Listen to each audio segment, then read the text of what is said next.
Good morning, everyone.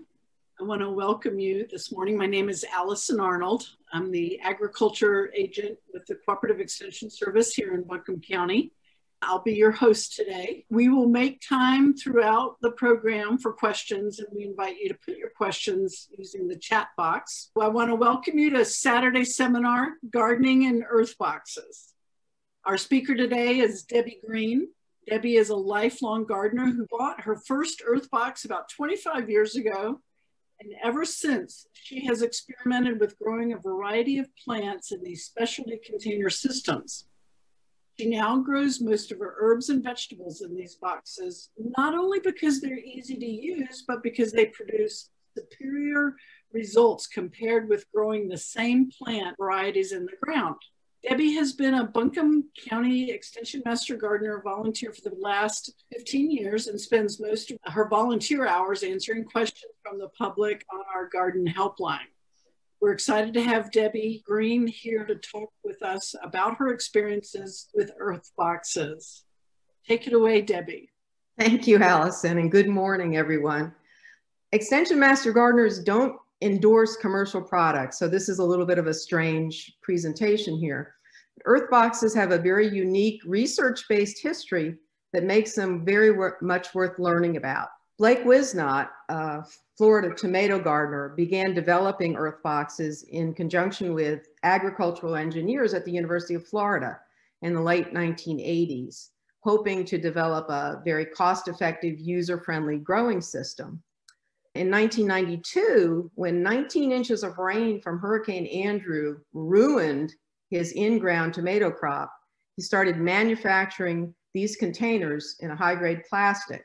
So in 1994, these became commercially available, and soon after that, I bought my first Earthbox. And there it is. I took that picture just a few days ago. Soon after I bought that Earthbox, I put 2 Better Boy tomato starts in it, kept a careful record of my crop, and by the end of the season, I was a total convert. I had harvested 119 tomatoes from the box. Now, this box has been sitting outdoors year-round for almost 25 years, and it's not a part of my main Earthbox garden, which was in that first slide, because of its somewhat different design. So right now, it is serving as a year-round planter for oregano. And this use shows both the pros and cons of these boxes. Pros, they do not deteriorate and they can provide a remarkable harvest. But con, if you don't take advantage of all of the Earthbox's unique characteristics, they are no different than any self-watering planter. So you don't want to end up with your Earthboxes growing a single crop like this open to the rain and so on, and we'll find out why. Now, in 2006, I moved to my current house here in Buncombe County, and this is one of my Earthbox gardens here. I brought that lone Earthbox with me, and over the years, I've acquired more boxes and tried more crops. And so today, I'm going to talk about why I rely almost exclusively on Earthboxes to grow vegetables and herbs, and you can grow other things in them as well. Although I do use the patented Earthboxes, I will discuss also how you can make some economical adaptations to the Earthboxes. In other words, you're not wedded to buying everything from the Earthbox company. You can also find examples online of people who create their own systems from scratch that are supposed to mimic the Earthboxes, but I cannot vouch for those. So you're on your own if you want to try that kind of an effort. What are Earthboxes? As I said, Wisnott was trying to develop a self-contained growing system that was both economical and efficient. What these growing systems contain are a growing medium, a fertilizer strip, lime, a water reservoir, and a mulch cover. And you can see in that cross-section that there's an aeration screen above the water reservoir that allows wicking of the water up into the planting medium. The plastic cover keeps the lime and fertilizer from being diluted by watering from the top. And it really is a totally self-contained system, except for the regular addition of water. If you buy an Earthbox, every box includes that aeration screen, a water tube, and a mulch cover. And you can purchase these systems from Earthbox with the growing medium, the dolomitic lime, and the fertilizer, but you don't need to. If you want to buy your own growing medium, lime, and fertilizer, it's perfectly fine to do it. You never have to buy it from Earthbox, and obviously by your own choice, organic and conventional growing medium and fertilizer. So if you prefer to grow organic, you can grow organic in an Earthbox. Now, there are many accessories that you can add to an Earthbox. We're going to talk about some of these. These are the ones that Earthbox actually sells themselves, just for illustration purposes. They have an automatic watering system that we're going to talk about in depth a little later. They offer differing support systems for trellising plants. They offer some models that come with casters to mobilize your garden, and we'll talk about why that might be desirable. They sell these stands to create waist-high planters if accessibility is an issue. They also sell netting and shade covers and frost covers so that you can protect your crops at various points during the year. Now, you can devise your own accessories for these as well. And that's one of the things I wanted to emphasize. Supports obviously can be of a number of sorts. You don't have to purchase one of their support systems to support your crops. And obviously supporting your crops and trellising your crops is a very important thing. In that very first slide of my Earthbox system that you saw for a very long time, you may have noticed that there was some plastic netting. And that netting was something that I thought was very useful for a while. But I also found that putting posts in the soil around the boxes of various sorts or supports of various sorts was useful.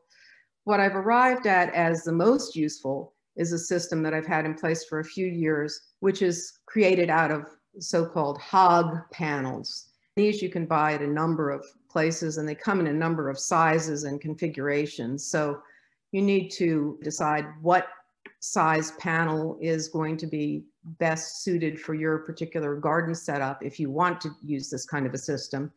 And the only thing that you really need to focus on is the 4x4 opening. So the 4x4 opening allows you to give good support to your plants, but it also allows you to be able to reach through to harvest and tend your plants as you go along.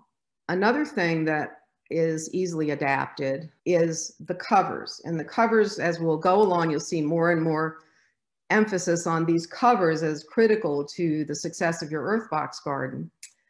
The covers are disposable. You have to replace them every year, and they are an added expense. Most everything else you can carry over from year to year with little addition. So you're topping up some planting medium, you're adding some more fertilizer, you're adding some more lime, but these covers absolutely have to be replaced every year.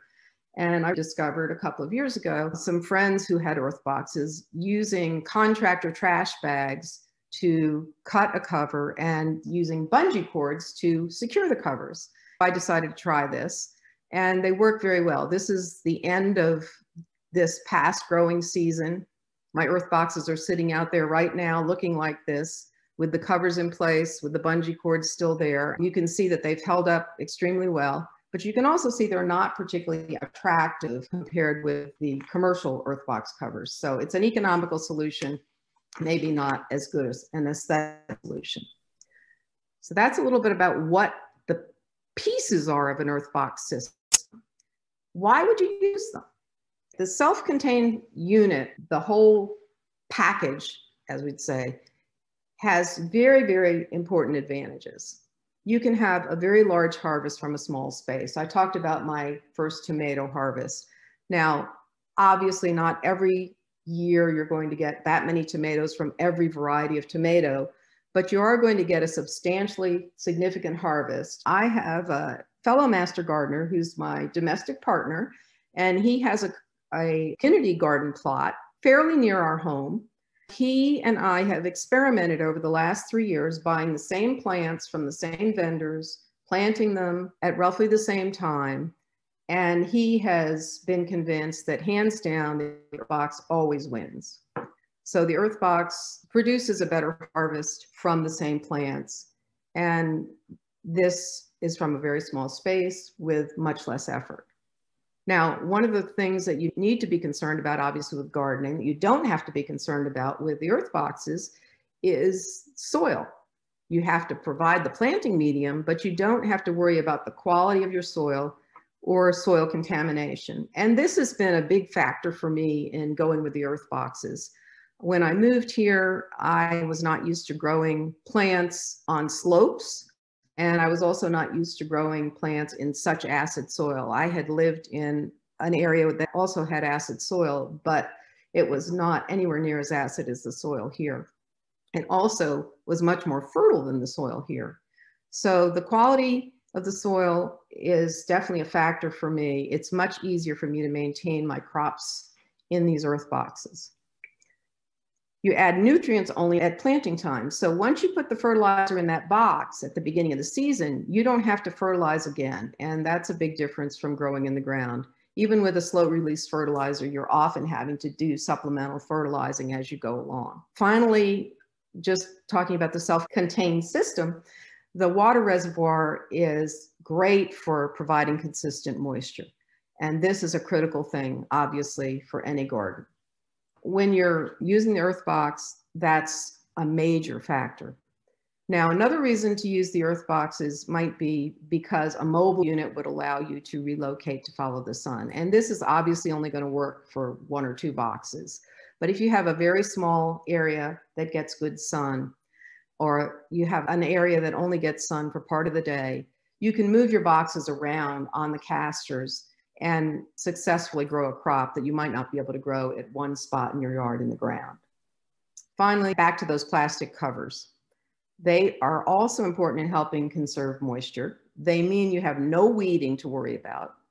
You also have much less concern about soil-borne diseases and insect infestations of all sorts.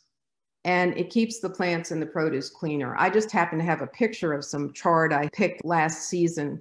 I remember from my childhood how chard was my least favorite vegetable because my father grew it and it never seemed to be anything but gritty when we ate it. In the Earthbox, you certainly want to wash your produce, but you really don't have to worry about grit and other contaminants being splashed up on your plants from the soil. What can you grow in Earthboxes? You can grow most annual plants in this area without any trouble. I do not grow a lot of flowers in my Earthboxes, but if you want to have decorative flower displays or you want to grow flowers for cut flowers, potentially Earthboxes would be very desirable. I grow mostly the vegetables and the herbs. I do occasionally have plants with a long growing season. And again, a couple of days ago, I took a picture of this Earthbox that was planted last March, and there's still 2 kale plants left of the plants that were in there. That one on the left looks pretty sorry, but I can still harvest some greens from that. But I've had to detach my watering system for the winter, and I have to hand water that box anytime after frost. So that's a concern. In other climates, you can certainly use them year round if you can keep the watering system hooked up. And you can grow many more perennial plants in that kind of a situation. But here we just cannot. One thing I wanted to mention about what you can grow is you can't really direct seed in these boxes. It looks like it would be an ideal situation, but because of the plastic covers, it's very difficult to get the seedlings to grow right up through the plastic in the appropriate place that you've made an incision in the plastic. So you really need to use small transplants, and they can be very small.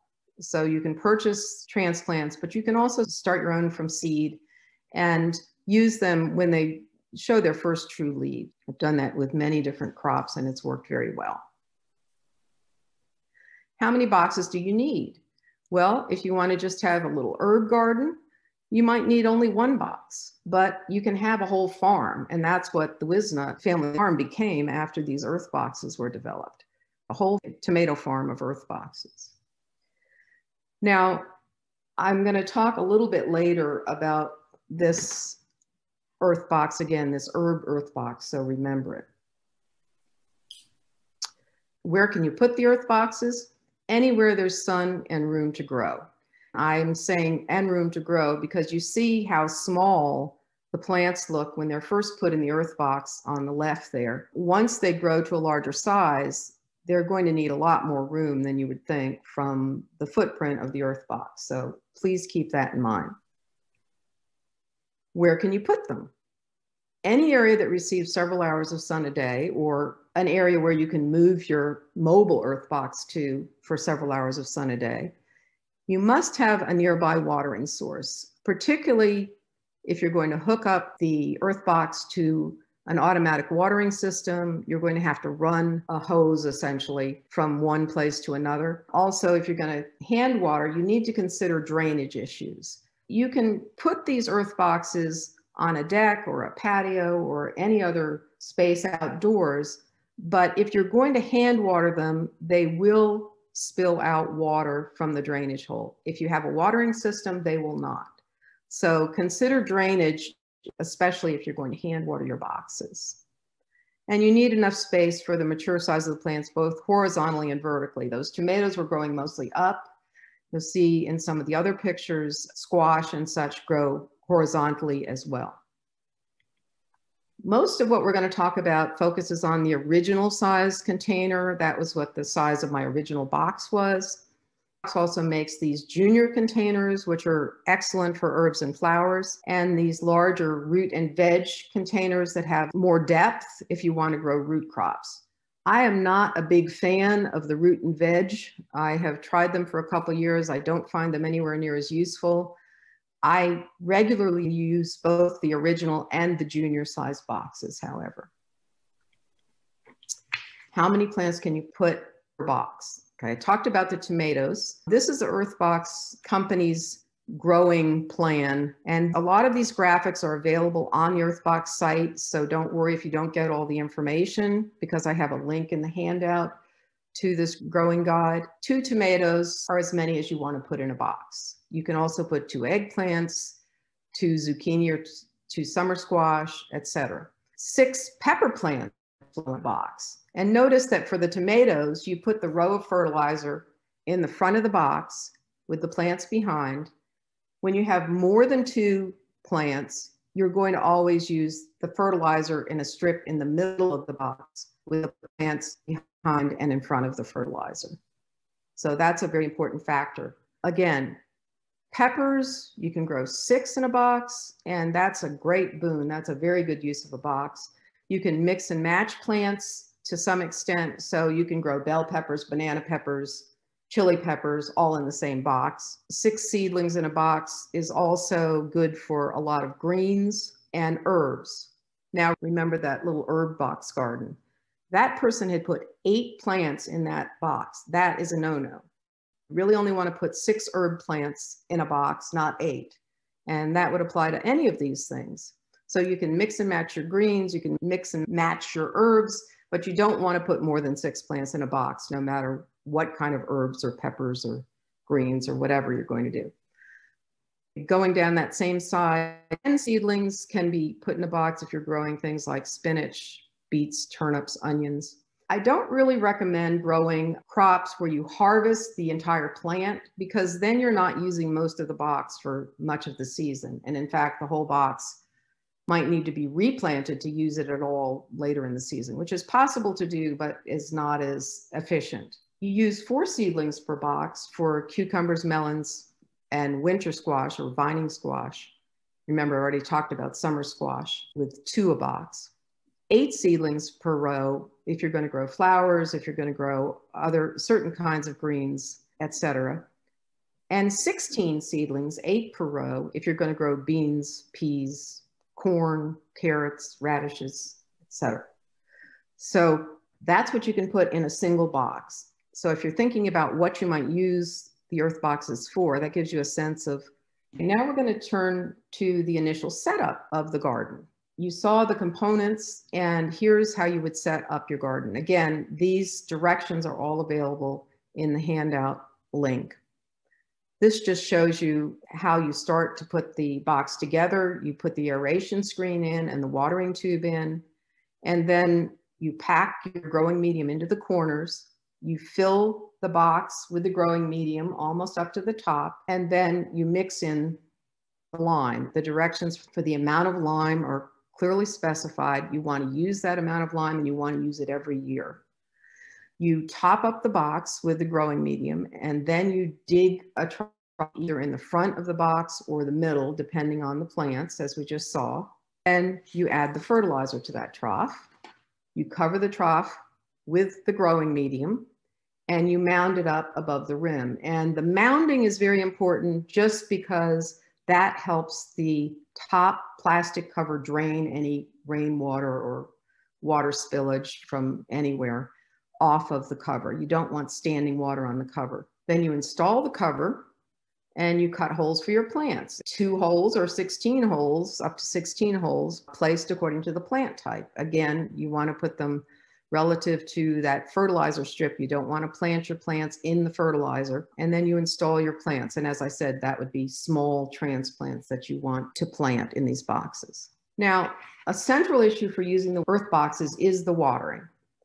The self-watering, self-contained system means that you have to keep that reservoir refilled every day. And that can be an issue, obviously, if you're not around. When the roots fill up those EarthBoxes and it's very hot, you can expect that sometimes if you're hand watering, you will have to water those boxes twice a day. So that is a lot of hand watering to do. And you cannot rely at all on rainwater. Remember, he developed this system because he lost his tomato crop to the rain. And I can vouch for the fact that when we've had a rainy season, I've had really good experiences with my EarthBox tomatoes lasting out the season and producing well compared with other people whose plants just die out before the end of the season because of the rain. But you cannot rely on the rainwater to water. And erratic water can lead to plants wilting, and in tomatoes and peppers and squash, blossom end rot, which is not a good situation for your crop harvest. So what do you do about that? I have used for many years the add-on watering system that EarthBox sells. It's not the best type of watering system in the world, but it works. And it works better the way I use it. I'm going to get on to that. First, I wanted you to look at this system and see how it's set up. You do need it connected to an outdoor spigot. It has a pressure regulator, and it has 2 different types of tubing with different types of connectors, and then a sensor in each box. And the sensor in each box essentially prevents the box from filling to the overflow line. So you will never get water coming out of a box if it's watered with this watering system. If you water through the watering tube itself, you will get water flowing out of the drainage hole. And I meant to point it out when we're looking at setting up the boxes. I hope you notice that there's a drainage hole on each box. Now, one thing that I did learn in researching for this talk that I had not realized is you can use the watering system for the junior boxes as well as the original boxes, but you need to have an original size fill tube.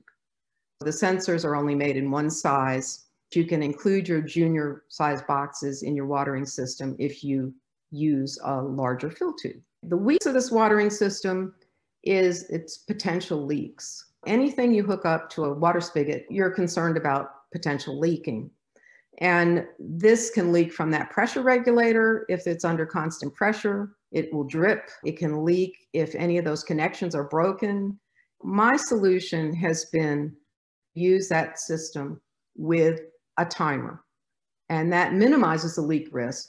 Any system, even with a timer, if something disrupts it somehow or detaches it, you can still have a problem with water. And I would recommend, if you leave your EarthBoxes for any length of time, for weeks on vacation, et cetera, that you have somebody check by to make sure that you're not watering the environment rather than your EarthBoxes. And also remember that if you have that hooked up to your spigot, you might want to still be able to use that spigot. So using the Y connection is also very helpful. Now that I've gone through that initial setup pretty quickly and a lot of details, I thought it might be a good time to see if there are any questions. Thank you, Debbie. Yeah, we had a couple of questions in the box. One is about the gap between the soil layer and the water reservoir. Could you explain why that's important? Okay, so if you had the soil sitting in the water, you would just have a stagnant water system that would rot your plant roots.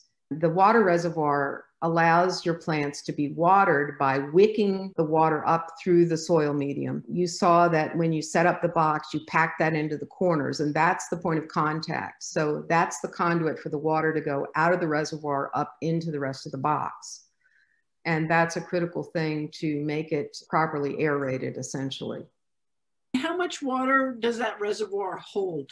Yes, 3 gallons. And so if you were to water them at the beginning of the season, you'd probably find that they use very little water. But if you water them late in the season, when the roots are filling the boxes and when the weather is hot, you might put a gallon, gallon and a half, 2 gallons a day in there. So that's why it's important to have either the watering system or to make sure you water every day. Do you change the soil annually? And does crop rotation guidelines apply to Earthboxes? We're going to talk about both of those things. Basically, the answer to the first question is no, you don't have to change the soil. I have boxes out there that I've been using for at least 7 years that have never had the soil dumped out of and changed. I have changed the junior boxes a couple of times when I wasn't sure about the possibility of disease. So you'll get more into potting soil and fertilizer? Not necessarily. There is a link on the handout about recommended plant media, lime, and fertilizer. Box approves for that. If there's a specific question, I mean, I like to grow my things organically, and I like to avoid potting soils with perlite, but as long as you're not using a garden soil or a compost or anything like that, most of the potting mixes are suitable for the Earthboxes. Does Earthbox provide guidelines on the amount of fertilizer if you use your own fertilizer?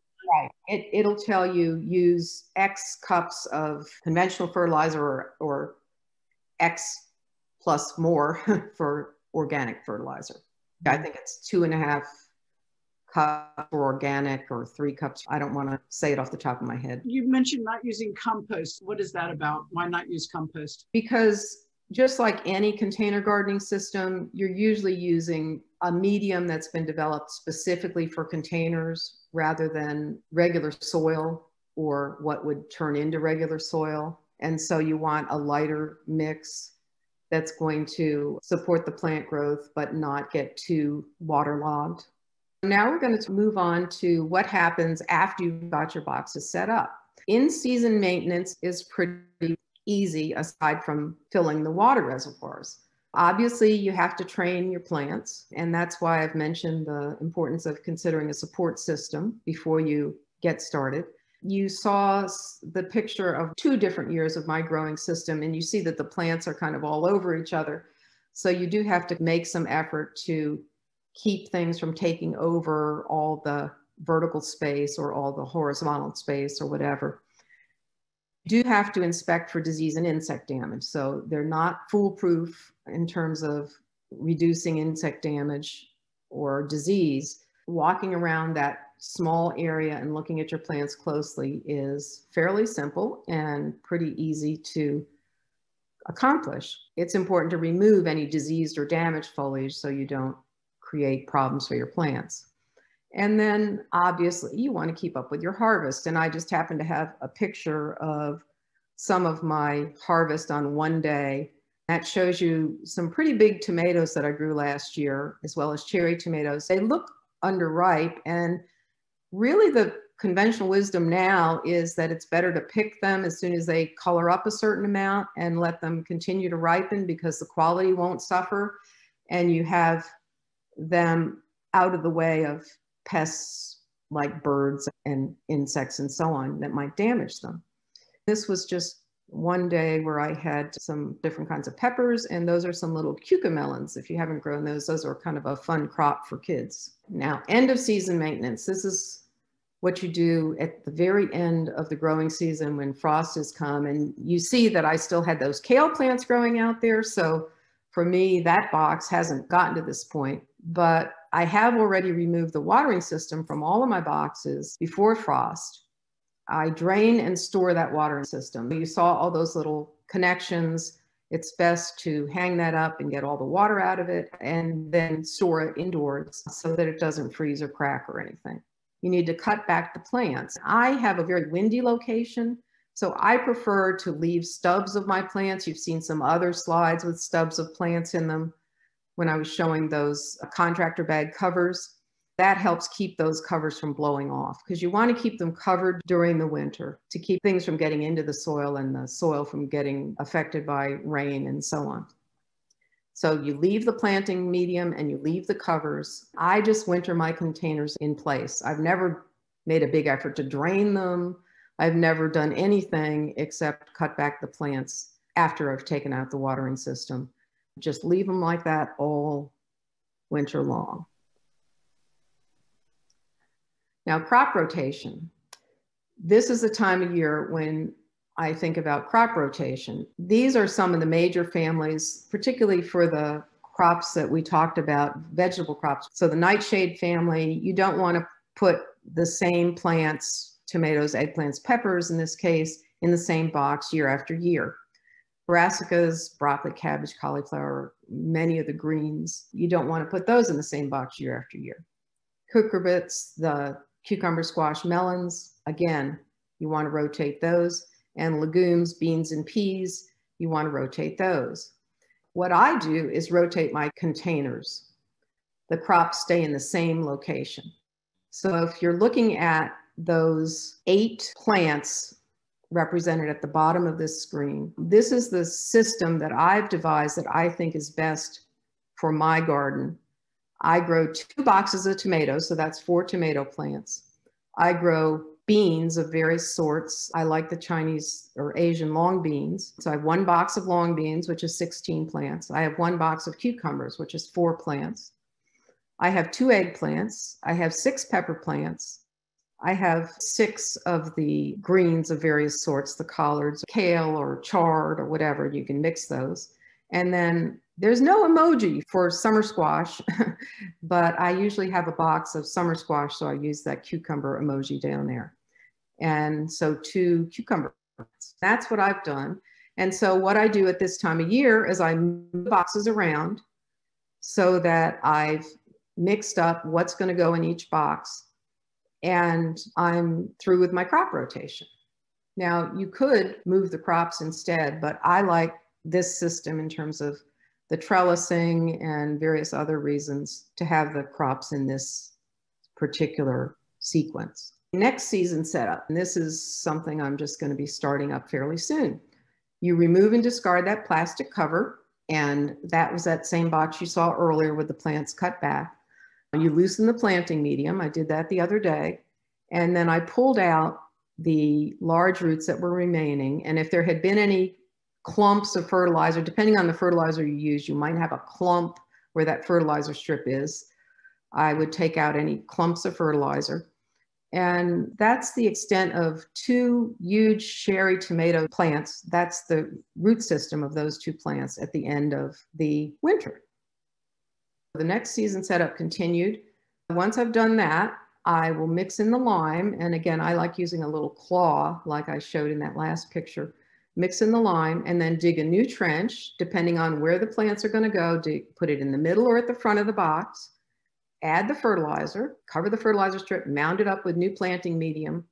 That's the only addition of soil medium that I put in there, is the new planting medium, just to cover that up. Once I've added the fertilizer, add the new cover, reinstall the watering system, and then when I'm ready, I can do the plants. And if you want to grow over a early spring to early summer planting system, you can set up all your boxes, put the covers on, and just cut the places for the plants and put the plants in at the appropriate time. I wanted to devote some time to long-term planning.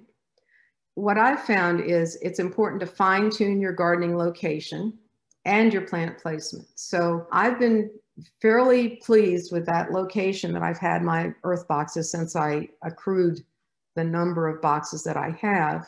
So I haven't really changed the location, but I have experimented over the years with the plant placement. I certainly have expanded my system over the years. I have expanded both the number and the type of boxes, as well as the accessories that I've used. And this is something to consider. Now, if you wanted to set up a single Earthbox just to try them out, that might be a good way to start. Or you might want to start with 2 of those original Earthboxes with a watering system, because that would be a fair amount of watering otherwise.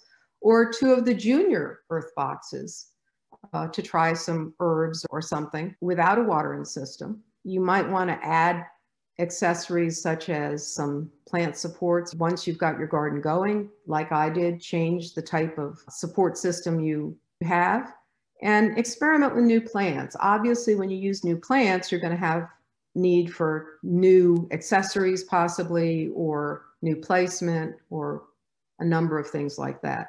So I thought I would just go through and show you some of these gardens that I've had over the last few years to show some of these issues.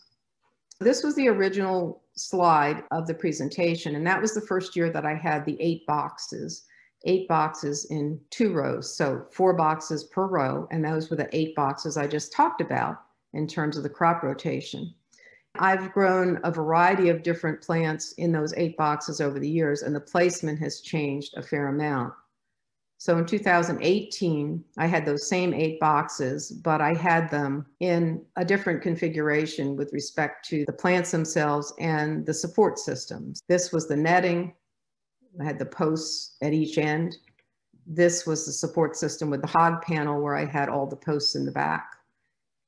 And you can see that the plants are in different places if you were to compare directly. I also was growing some different things. I tried some summer squash, which is in the front right there, which I had not tried before in the Earthbox. The bush squash, I had only tried the vining squash. I pretty consistently use 6 pepper plants and 2 eggplants in the front. But I've varied the kinds of cucumbers, I've varied the kinds of tomatoes, I've varied the number of tomato plants, and so on. I did not just add these boxes in 2019, but this was a picture I took in 2019, and I wanted to mention a couple of things. Here are the junior Earthboxes with herbs, the small boxes. You might notice that they have red covers. The red covers were developed primarily to grow with tomatoes. Earthbox was selling the red covers cheap because I guess a lot of people didn't buy them for the junior Earthboxes. And so I just bought some red covers for that reason. The typical covers are black with a white interior. Now the netting here is not to support the plants. The netting is to keep away deer. This is the only time I've had deer in my garden this particular year, thank goodness. And so that's what the netting is for. I also wanted to point out in this slide, you see the dill in that black root and veg box. I decided to try that with herbs. You see how big the dill plants get. That's why you wouldn't want to have 8 plants in an original size Earthbox, including dill. That would just be way too much. And this is my most recent garden, and I'm going to end with this. It still has the 8 original boxes. I added the root and veg boxes in the foreground. It's hard to see that separately, to grow my vine squash on that, because I thought that might be a better way. I do think it was a much easier way to grow the vining squash, to put some supports on the outside of that box and grow vining squash separately, because the vines are so vigorous. Now, that's some of the things that I've done with my Earthboxes, and now I'd love to hear your questions about maintaining an Earthbox garden. I'm going to start now and then go back. We have a couple of questions. One is, how important is leveling the box? Somewhat important because of the drainage issues. So you want the box so that if you do hand water it, the water will come out the drainage hole. You could see they're not real level, but they're canted so that the drainage hole is on the upside for the most part. I make sure that I keep as much water in the water reservoir as possible. You don't want it to drain out because it's at such an angle that the water's just going to drain out. And just to clarify about the watering, it's really from the bottom up. It's wicking out of the reservoir at the base. Exactly. So that's why you can't count on the rain. The rain isn't going to get to it. And you don't want to water from the top because it's going to dilute your fertilizer strip and really mess up the extent to which that fertilizer is going to last through the season and be meted out in the appropriate amounts. Now, for people that want to grow tomatoes, what advice do you have for them as far as blight is concerned, the best way to avoid blight infection? If you're just growing tomatoes, you might want to change the soil more often. You're not going to overwinter blight in our soil here, but just for other purposes of what gets used up out of the soil and so on. I think the balance of putting the fertilizer and the lime in every year helps, but maybe just something about the soil itself, you might want to change them more often. I have found that growing the cherry tomatoes is the most fun for me in the earth boxes because I just can harvest huge amounts and get them spread out over the season. But I tried the much bigger beefsteak type tomatoes this last year with great success. I didn't get 119 of those. I won't lie about that. But heirloom tomatoes, you're going to get a smaller harvest, obviously. I would suggest that if you're going to try to grow heirloom tomatoes in an earth box, you will be more concerned about disease, and you might want to consider buying grafted heirloom tomatoes because those are supposedly much less susceptible to some of the diseases. Absolutely. It sounds like any problem you're going to have with a plant in the garden as far as disease is concerned and insects, you're going to have it in an earth box. But I think lesser extent because it's much easier to monitor. If you look carefully at the plants, obviously there's a big jungle worth of plants, but I have mine set up so I can walk behind that panel. And so I can look at the plants from that angle. I can look at them, you know, very close up in a very short time. Now, as someone asked earlier, can you use compost tea as your water supply? I would not. They don't recommend adding nutrients except through the fertilizer strip. And so I would not. I would rely on the water and the fertilizer strip, and I would use an organic fertilizer. All of the plants you saw in my Earthbox pictures were grown with organic fertilizer strip and no supplemental fertilizer. And I think those were mostly taken in June. So those plants had all grown quite a lot fairly early in the season, were very large size and starting to produce. Someone said that they started lettuce in a peat pot and transplanted it into the Earthbox, but it didn't do very well. Should they have removed that peat? There's another kind of little cell type plant or two that has a webbing, a netting on it. It's a peat based thing. I would break down the edges. I would not have the edges of those pots in the box.